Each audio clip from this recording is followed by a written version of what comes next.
Here's a fun fact. There are two kinds of people in the world. It's people who pee in the shower and people who don't. I learned that from my ex-girlfriend. She decided it would be fun to join me in the shower, and I decided, well, you gotta go. Turns out we're just different people. I've been spending a lot of time with my grandma. She has dementia, so I've been helping take care of her. And it can be pretty tough. Like if we go to a restaurant and there's a lot of people there, she can get really paranoid about what they're doing. Like all of a sudden she'll get super serious and be like, look at those people over there. They're talking about us. And part of me's like, it's just the disease. Don't overreact. But the rest of me smokes weed and we panic. Because the two scariest words to a stoner are they know.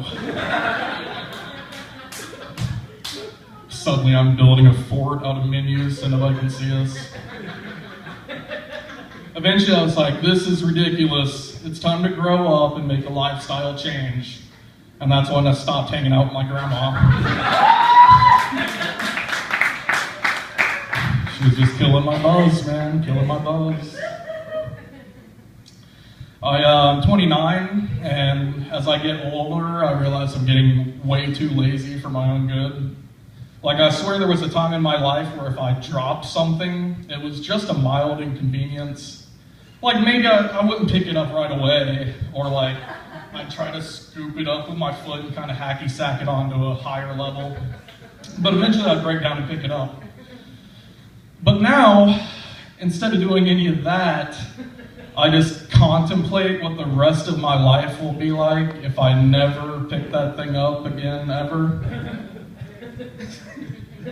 Like I dropped my keys 4 days before I broke down and got my car keys. Had to quit my job. It's like, I don't know when I'll be able to come in again. I spilt a bunch of syrup in my kitchen, and that just became a part of my apartment. I don't go anymore. I just threw some old newspaper over it and moved on.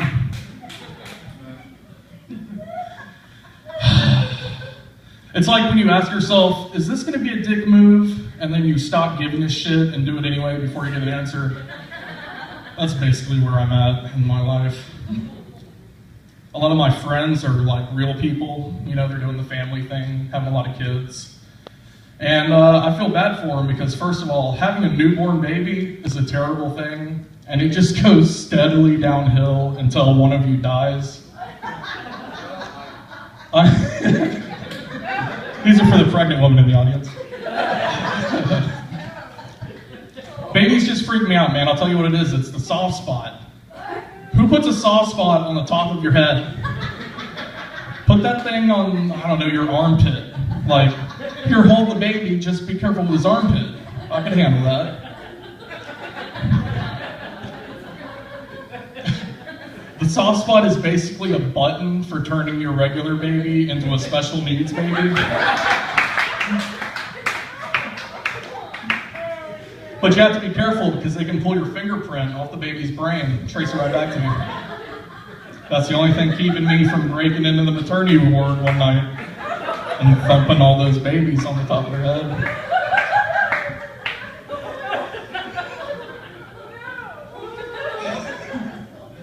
And it just gets worse from there, man. When you have kids, these days you have to actually raise your kids, like all the time. Right? Everything in my day was apparently child abuse, but I survived. You can't leave your kid in the car anymore. When I was a kid, I wanted to be left in the car. I'm 5 years old, I'm not gonna go wait in line at the bank, Mom. And my mom's like, okay, but let's roll up these windows and lock the doors, just to be safe. So I'm in there just sweating and struggling to breathe, playing my Game Boy. I think that's why parents say that they forgot their kid in their car, because it sounds better than, he told me he'd be fine. And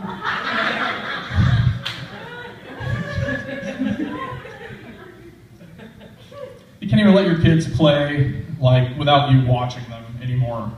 When I was a kid, I legitimately could have rode my bike to Alabama as long as I got home before the streetlights came on. Nobody honestly would have given a shit.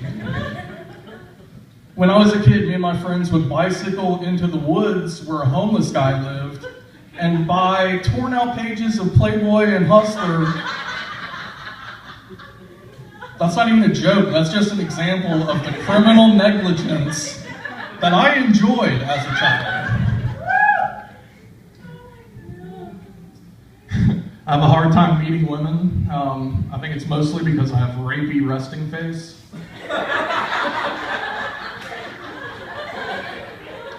Like if I zone out for a minute, date's over.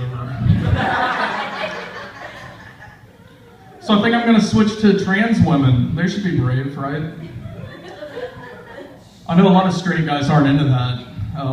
I guess they think the ghost of her dick is gonna haunt the rest of their life.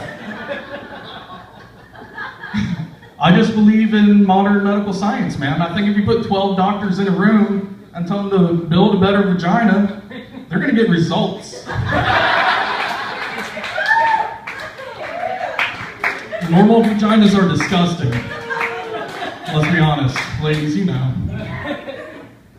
You can customize that shit. Get all the lips folded up just right.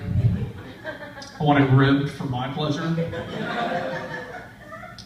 In fact, I don't even need a human body. Just graft it onto the back of a lab rat and leave the room.